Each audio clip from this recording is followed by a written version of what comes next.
जी, तो इस वक्त मेरे साथ मौजूद हैं आसिफ मजीद पानावाला साहब, जो कि प्रेसिडेंट हैं IMO के, उसके साथ साथ बिल्डर के बेताज बादशाह। और आज हम उनसे मालूम करते हैं आज के इवेंट के हवाले से, जो उन्होंने इवेंट रखा, तो उस हवाले से बात करेंगे कि उस चीज़ से जो आज इवेंट में बिज़नेस कॉन्फ्रेंस थी, उससे क्या फ़ायदा पहुँच सकता है। अस्सलाम वालेकुम। वालेकुम अस्सलाम। कैसे हैं आसिफ साहब? अल्हम्दुलिल्लाह अल्हम्दुलिल्लाह। अच्छा आसिफ साहब, ये बताइए कि आज जो IMO ने IM2M बिज़नेस कॉन्फ्रेंस रखा, तो उस हवाले से हमारी कम्युनिटी और पाकिस्तान की इकोनॉमी को क्या फ़ायदा पहुंच सकता है? जैसा कि आपने ये देखा, आज ये जो इवेंट हुआ था, इसका बेसिकली हर साल हमारा जो है ये इवेंट होता है और पूरी दुनिया के अंदर में हर साल हम ये इवेंट करते हैं।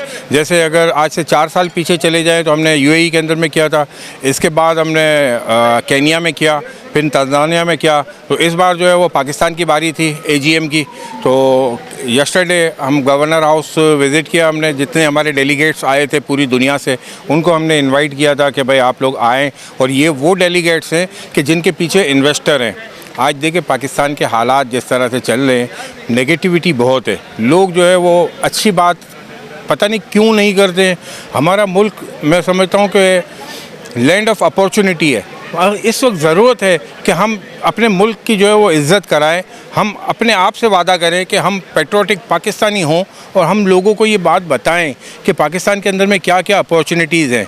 इसी बिना के ऊपर आज हमने 5 स्पीकर्स रखे थे, जिन्होंने पाकिस्तान के बारे में आज यहाँ पे सब चीज़ें डिस्कस की और आपने भी ये कैप्चर किया है। तो ऑब्वियसली आप भी वो चीज़ें बताएँगे कि ज़ुबैर मोतीवाला साहब, बिलाल मोती, अहमद चुनोई और दूसरे हमारे साथियों ने यहाँ पे आके मेनली स्पेशली गवर्नर साहब आए और गवर्नर साहब ने अपनी स्पीच की है।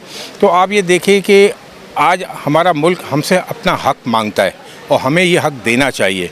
इसी बिना के ऊपर हमने पूरी दुनिया के इन्वेस्टरों को यहाँ पे बुला लिया कि भाई आप अपने पीछे जो लोग हैं उनसे कमिटमेंट लेके आएँ। हम इनको बताएंगे कि मुल्क के अंदर में अपॉर्चुनिटीज़ हैं। पाकिस्तान जो है वो इतनी बड़ी पॉपुलेशन, 25 करोड़ की आवाम है, यहाँ पे हर काम हो सकता है, बट ज़रूरत है तो अच्छी पॉजिटिव बात करने की, वो हमने स्टार्ट कर दी है। सही।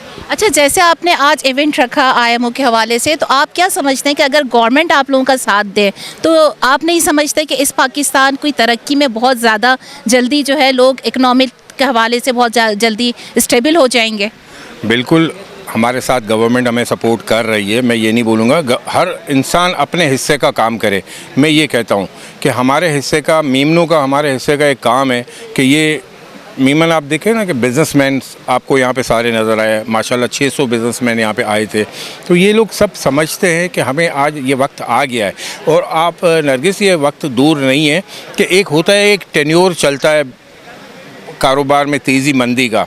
तो हमने 12 साल की तेज़ी के बाद 2-3 साल मंदी के अगर देख लिए तो क्या हो गया। यही तो है कि इस वक्त जो है वो अब संभालने का वक्त है। बट अब अच्छा वक्त नज़र आ रहा है हमें। तो हम अकील भाई के साथ बात करते हैं, जो चीज़ें हो रही हैं वो नज़र आ रही हैं कि जैसे बैंक की जो है वो मार्कअप कम हो गया अभी। अब इसी तरह से लोग जो है वो अपनी इन्वेस्टमेंट बैंकों से निकाल के प्रॉपर्टी में लगाना चाह रहे हैं, दूसरी चीज़ों में कर रहे हैं, इंडस्ट्रीज़ के ऊपर जा रहे हैं। अभी बात हो रही है कि यूटिलिटीज़ जो है वो सस्ती कर रही है। तो हुकूमत कोशिशें कर रही है। हम एक जगह पे मौजूद थे, जनरल आसिम मुनीर साहब की स्पीच मैंने सुनी, मुझे बहुत दिल से खुशी हुई कि उनकी स्पीच के अंदर के में जो उन्होंने बात बताई कि आप होप नहीं छोड़ो। इस मुल्क के अंदर में होप है हमारी। हम अगर होप के साथ काम करेंगे और अगर हम बाहर चले जाएंगे तो बाहर आप देखो कि दुनिया के अंदर में ना, मैं अपनी मिसाल देता हूँ कि जब अगर मैं यहाँ पे इलेक्ट्रॉनिक मार्केट में होता हूँ, मोबाइल फ़ोन मार्केट में, या तो फुटपाथ पे जब गुजर रहे होते ना तो 500 लोग हमसे हाथ मिलाते हैं।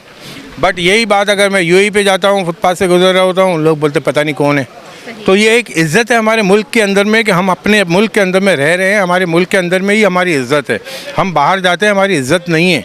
तो ये बात लोगों को समझनी चाहिए कि नौकरी करने के लिए आपने यहाँ पे सीखा, आप यहाँ पे डॉक्टर बनते हो, इंजीनियर बनते हो और बाहर मुल्क चले जाते हो, वहाँ पे सर्विंग करते हो।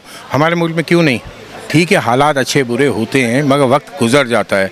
हमने इस मुल्क से कमाया है, इस मुल्क से सीखा है और हम बाहर चले जाएं तो ये वक्त आज है कि बाहर से लोगों को यहाँ बुलवाना है।